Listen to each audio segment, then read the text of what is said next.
जिन्नात की पैदाइश कब, कैसे और क्यों हुई, सबसे बड़े जिन का क्या नाम है और कुरान पाक इस बारे में क्या कहता है। इस्लामी अकायद में जिन का वजूद मुत्तफिका तौर पर तस्लीम किया गया है। जिन के मानी छुपे हुए, पोशीदा के हैं। कुरान की इस्तिलाह में जिन एक गैर मरई मखलूक है। इस मखलूक का जिक्र कुरान हकीम में 8 सूरतों की 12 और सूरह जिन की 15 आयात में मौजूद है। जिन्नों की तख्लीक कब और किस तरह हुई। बाज मुहक्किकीन और तारीखदान लिखते हैं कि जिन्नात को आदम अलैहिस्सलाम की तख्लीक से भी कई हजार साल कब्ल तख्लीक किया गया था। कुरान हकीम में इसका जिक्र इस तरह आया है, और हमने इंसान को खनकते हुए गारे से पैदा किया है और जिन्नों को उससे भी पहले बेधुएं की आग से पैदा किया। एक और जगह इरशाद मुबारक है, मारिज से मुराद सबसे पहला जिन है जिसे अबुल जिन भी कहा जा सकता है। तफहीमुल कुरान में सैयद अबू अल अला अली मुदूदी रकम दराज है कि मारिज के मानी है खालिस शोला जिसमें धुआं न हो।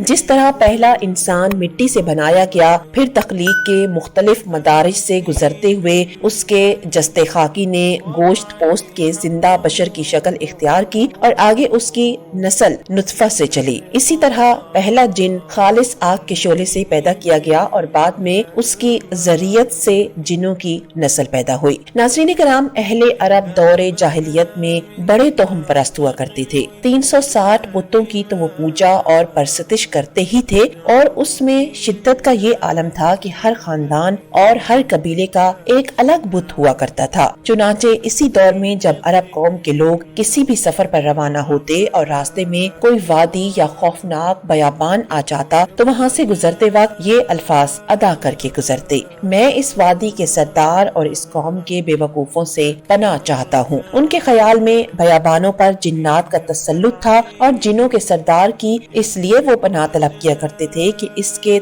मातहत बसने वाले जिन कुछ अजियत ना पहुँचाएं। जिन्नात में नेक और बद दोनों अक़साम होती हैं। नाज़रीन कराम, ये मुख्तलिफ रूप धार कर रुए जमीन पर वारिद होते हैं। उन्हीं में से एक जिन का नाम इब्लीस है, जो इंसान की दुश्मनी में अंधा है और उसने नस्ल आदम को बहकाने के लिए कयामत तक की मोहलत ले रखी है। ये वही इब्लीस है जिसने अल्लाह की नाफरमानी की थी और हजरत आदम को सजदा करने से इनकार कर दिया था। इसका जिक्र कुरान हकीम में इस तरह से किया गया है, जबकि आपके रब ने फरिश्तों से इरशाद फरमाया, मैं मिट्टी से इंसान को पैदा करने वाला हूँ, सो जब मैं उसे ठीक ठाक कर लूँ और उसमें अपनी रूह फूंक दूँ तो तुम सब उसके सामने सजदे में गिर पड़ना। चुनाचे तमाम फरिश्तों ने सजदा किया मगर इब्लीस ने ना किया, उसने तकब्बुर किया, वो था काफिरों में से। अल्लाह ताला ने फरमाया, ए इब्लीस, तुझे सजदा करने से किस चीज ने रोका जिसे मैंने अपने हाथों से पैदा किया? क्या तू कुछ गुरूर में आ गया है या तू बड़े दर्जे वालों में से है? उसने जवाब दिया कि मैं इससे बेहतर हूँ। तूने मुझे आग से बनाया है और इसे मिट्टी से। इरशाद हुआ कि तू यहाँ से निकल जा, तू मरदूद हुआ और तुझ पर कयामत के दिन तक लानत और फटकार है। कहने लगा, मेरे रब, मुझे लोगों के उठ खड़े होने के दिन यानी कि कयामत तक की मोहलत दे। फरमाया, तू मोहलत वालों में से है, मुतय्यन वक्त के दिन तक। ये जिन्नो शयातीन सिर्फ रुए जमीन पर ही अपने मजमूम अजाइम बर्पा कर सकते हैं। आसमानी दुनिया पर इनका दाखिला ममनू है। अगर वो मलाइका और अल्लाह ताला के दरमियान होने वाली गुफ्तो शनीद की टो में जाएंगे तो उन पर सितारों की मार लगाई जाती है और वो जमीन की तरफ चीखते चिल्लाते वापस आ जाते हैं। एक और मकाम पर यूं इरशाद है, यकीनन हमने आसमान में बुर्ज बनाए हैं और देखने वालों के लिए इसे सजा दिया है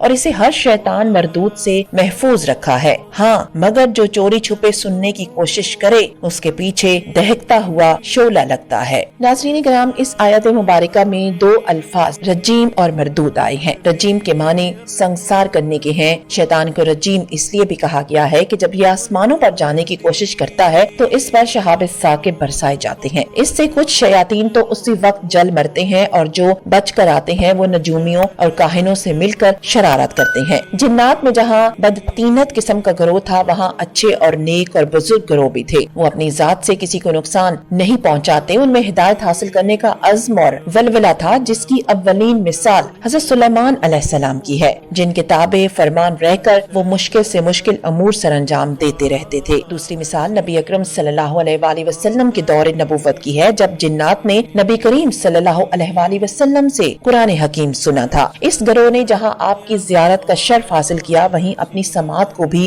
منور کیا اور پھر اپنے قبیلے یا خاندان میں جا کر بڑی حیرت و استعجاب کے ساتھ اس واقعے کو سنایا۔ یہ واقعہ مکہ کے قریب وادی نخلہ میں پیش آیا، جہاں آپ صحابہ کرام کو فجر کی نماز پڑھا رہے تھے۔ جنوں کو تجسس تھا کہ آسمان پر ہم پر بہت زیادہ سختی کر دی گئی ہے اور اب ہمارا وہاں جانا تقریباً ناممکن بنا دیا گیا ہے۔ کوئی بہت ہی اہم واقعہ رہنما ہوا ہے جس کی بنا پر ایسا ہوا۔ چنانچہ مشرق و مغرب کے مختلف اطراف میں جنوں کی ٹولیاں واقعے کا سراغ لگانے کے لیے پھیل گئیں۔ انہی میں سے ایک ٹولی نے یہ قرآن پاک سنا اور یہ بات سمجھ لی کہ نبی کی بعثت کا یہ واقعہ ہی ہم پر آسمان کی بندش کا سبب ہے، اور جنوں کی یہ ٹولی آپ پر ایمان لے آئی اور جا کر اپنی قوم کو بھی بتلایا۔ مکہ مکرمہ میں حرم کے قریب جہاں یہ واقعہ پیش آیا، وہیں اب مسجد جن بنا دی گئی ہے۔ بعض دیگر روایات سے یہ معلوم ہوتا ہے کہ اس کے بعد آپ جنوں کی دعوت پر ان کے ہاں تشریف بھی لے گئے اور انہیں جا کر اللہ کا پیغام سنایا، اور متعدد مرتبہ جنوں کا وفد بھی آپ کی خدمت میں حاضر ہوا۔ ویڈیو اگر پسند آئے تو اپنے دوستوں کے ساتھ شیئر ضرور کیجیے گا۔